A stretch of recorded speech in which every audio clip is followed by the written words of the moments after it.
Mon analyse par rapport à ça, c'est que les autorités politiques ayant pris la décision de faire prolonger l'année jusqu'au 15 décembre, en nous donnant un congé de 14-15 jours, de revenir pour l'ouverture de l'année scolaire 2020-2021 pour le 4 janvier, moi je ne vois pas d'objection. Mais vous savez, nous allons avec la chose de son contraire au jour d'aujourd'hui. Les écoles privées ont un cahier de charges qui dit que je crée une école, je me conforme à toute la réglementation et à tout le programme de l'État malien. Donc, il y a eu d'abord la fermeture pour coronavirus. Certes, il y a eu les grèves des enseignants qui ont fait que les privés ont pris quelques pas avant les publics. Lorsque les techniciens s'assoient pour dire qu'il faut donner du temps aux élèves pour qu'ils puissent avoir le niveau réel, moi je ne vois pas pourquoi les privés vont dire nous allons ouvrir. Je ne vois pas. Donc pour dire que nous avons reçu les lettres d'ouverture que nous avons ventilées dans toutes les écoles privées. Nous avons eu écho à un moment donné qu'il y avait des menaces d'ouverture.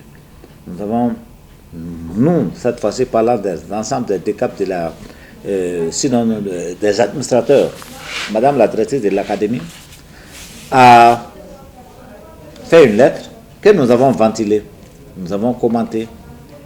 Et à notre grande surprise, ça et là, ils ouvrent. Mais lorsque vous allez pour constater, ils disent que nous sommes en révision, nous sommes en chose. La raison pour laquelle ils viennent soit avec des dossiers pour la signature du prytanée militaire, pour dire que l'enfant doit faire le prytanée militaire. J'ai dit, mais une école, l'année qui n'est pas fermée, moi je ne sais pas, le prytanée militaire aussi, c'est une école du Mali à l'intérieur.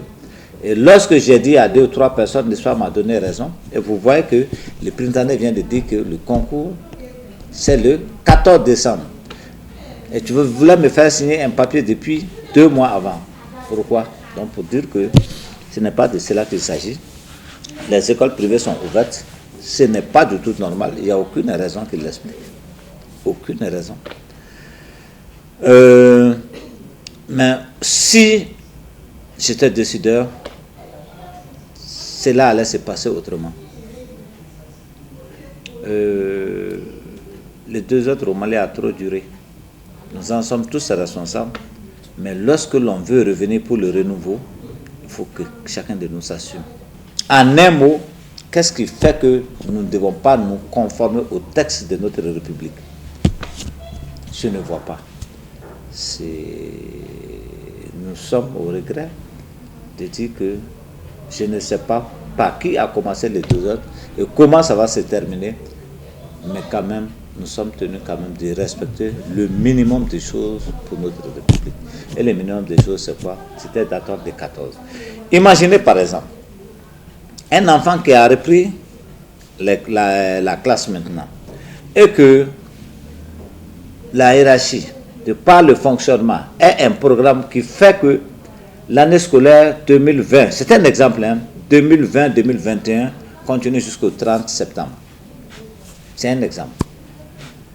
L'enfant aurait fait combien d'années, combien de jours en train de travailler intensément? Parce que ils sont obligés de prendre, de donner les cours et de respecter nos calendriers. Parce que sans l'État, qu'est-ce qu'ils sont? Ils ont fait le bruit, ils ont fait tout ça, mais nous on vient de finir avec le secrétariat du DF. Est-ce qu'ils ont fait un DF spécial? Est-ce qu'ils ont fait un bac spécial? Ils vont faire un BT spécial? Au jour d'aujourd'hui, ils sont dans des classes. Est-ce qu'ils ont donné les propositions pour validation? C'est-à-dire, nous avons jugé cet enfant dans telle classe, il a la capacité de continuer. Il n'a pas la capacité de continuer. Mais parmi ça, il y a des enfants litigieux. C'est ce qu'on appelle la gestion du flux. Et ces enfants litigieux, qui va gérer?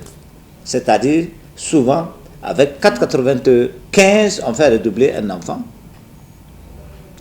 Le terrain commence souvent et peut ordonner au DECAP de lui dire, bon, cet enfant avec ses 4,95, je l'admets en classe supérieure. Ça, c'est de notre prérogative. C'est de notre prérogative. Donc, pour dire que, moi, je voudrais que, même s'ils ont des associations, que chacun de nous revienne voir quelles sont leurs conséquences, quels sont ceux qui sont en train de vivre, et qu'est-ce qu'il faut, qu'est-ce qu'il ne faut pas. Donc, dire obligatoirement que c'est la fin de l'année, c'est ceci, c'est là, il y a des gens avec lesquels on peut discuter. C'est une association, ils se sont regroupés en association. Cette association aussi a à voir impérativement qui a pris cette décision et qu'est-ce qu'il fallait faire. Peut-être discuter. Et en donnant les raisons, peut-être ça pouvait faire que celui qui avait pris la décision n'avait pas les paramètres de leur réflexion et qui pouvait changer les choses, peut-être positivement, à leur faveur, ou alors revoir. Mais lorsqu'on essaie de faire les choses de façon unilatérale, alors on se met à découvert. C'est pourquoi d'ailleurs ils sont en train de taper, parce que j'ai convoqué les conseillers tout de suite pour, nous étions au secrétariat, à partir du lundi, nous allons faire le policier devant toutes les écoles privées parce qu'on n'a pas le choix. Parce qu'on dit, on ment aux parents, finalement. On ment aux parents. Ce n'est pas seulement par rapport à l'éducation, c'est par rapport au comportement de tous les Maliens. Et si tu as compris, pendant tout le temps, j'ai apostrophé toute la société malienne, tous les Maliens, pour dire qu'il est temps qu'on change. À un moment donné, ça peut aller mal. Mais lorsqu'on s'assoit, on se regarde en face, on va avec des règles de base bien connues, ça peut bel et bien marcher.